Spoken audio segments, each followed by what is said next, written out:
So this is my last video, I hope, for tonight. But this is a call out to a very sensitive thing, but really a call out to all circles of intelligence in Chiang Mai.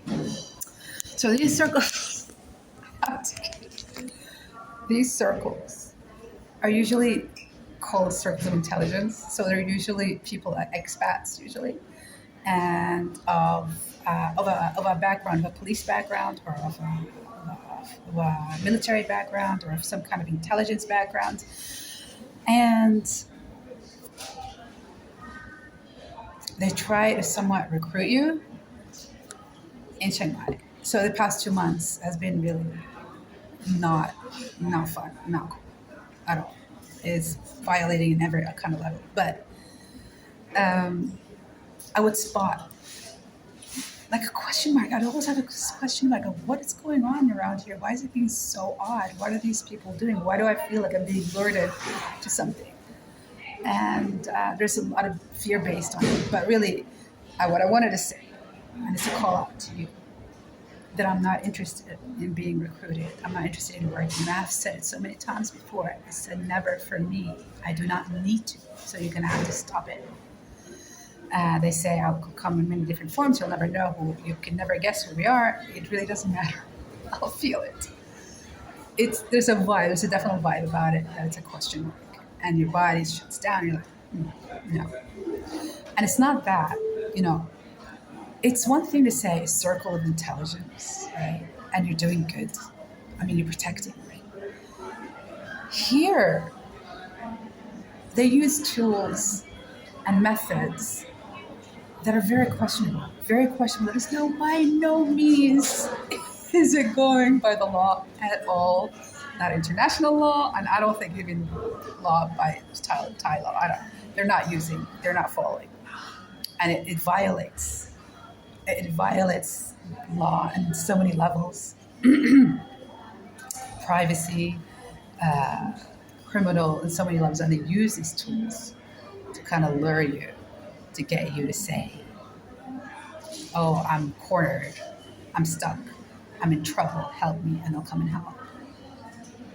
Especially, or they try to frame you in some way, to scare you. Oh, well, you've been doing this and that, so you need to come down.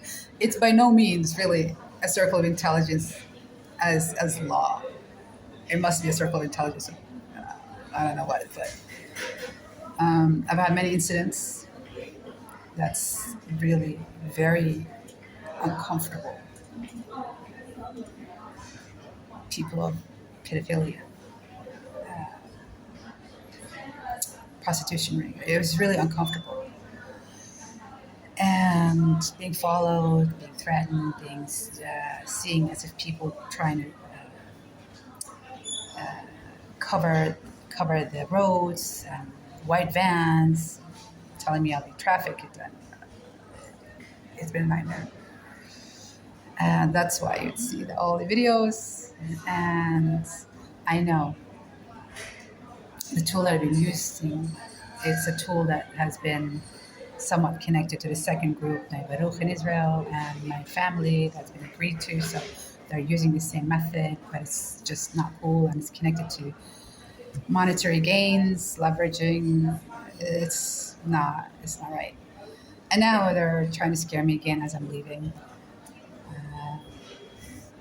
Trying to tell me where to go next, go to the States, as if there's something there for me.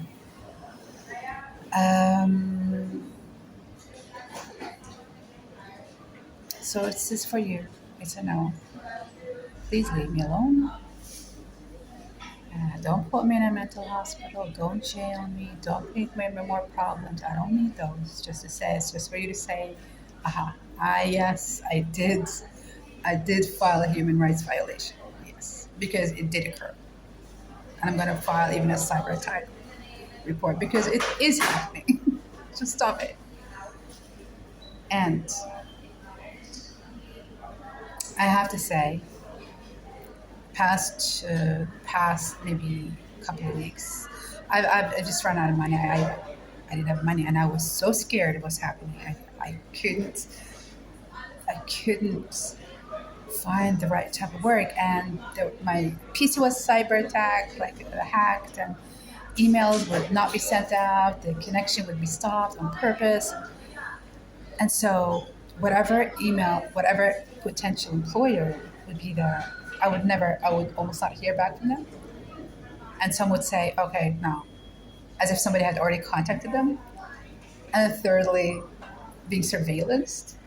And then, like, you know, getting potential like job opportunities, but from, like I said, questionable. Like there's always a question mark. By leaving the meeting, I'm like, I remember I was supposed to be tutoring a boy as a music tutor for 2 hours. Now it was paying a normal amount. It's like 500 per hour. It's a normal amount. So I went there.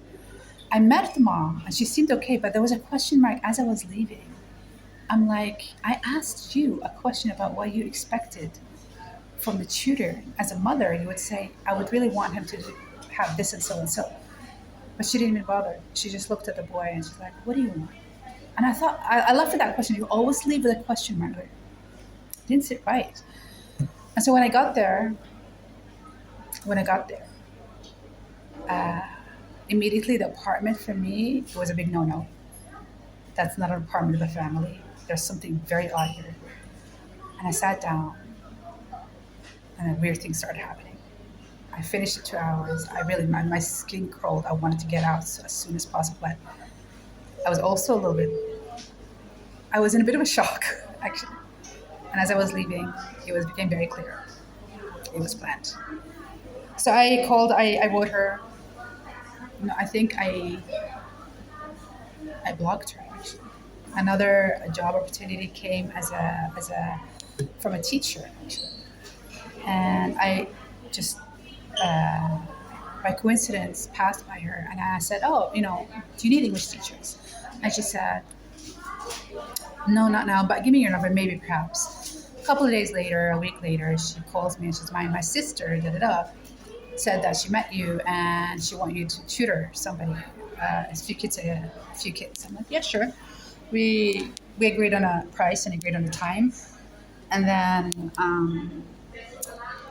then I showed up maybe 2-3 times and it was fine. The second time, the mother was there, and the mother was the mother of, like, the grandmother was there. I noticed that the child was looking at the grandmother in a strange way, as if there was something off there. But I was like, okay, never mind.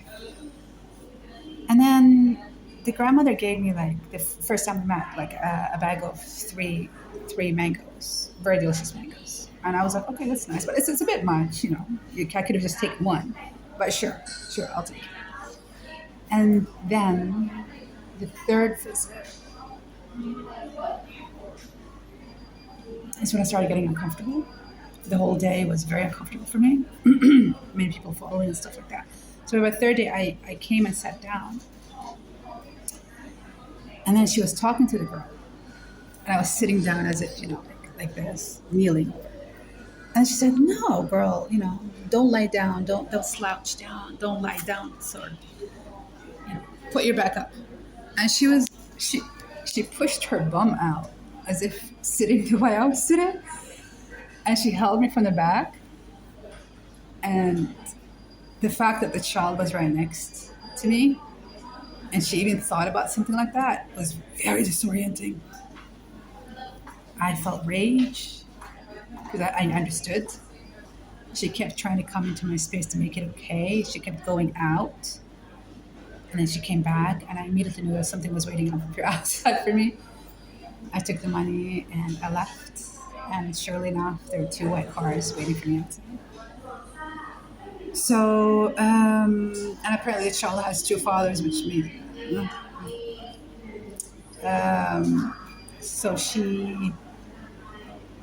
So I wrote a very sharp message to the mother. I'm like, I don't know what you think I'm into. I don't know who contacted you, but this is going to be the last time I'm tutoring. I'm not for whatever you've decided. Whatever you've decided you have planned for me. And the car's outside, you can tell them to leave now. Immediately I went to KFC. I was sitting there waiting. It's been fucking horrible. So it's enough. Okay? And I've never been part of anything that says, yes, I will be. I was part of Kabbalah. In 2016, something happened that harmed me. And from then on, it was between my family and them. I've got nothing to do with it. I was just trying to heal and get away. So I hope you understand this time around. No monetary gains and benefits for me. No. Go.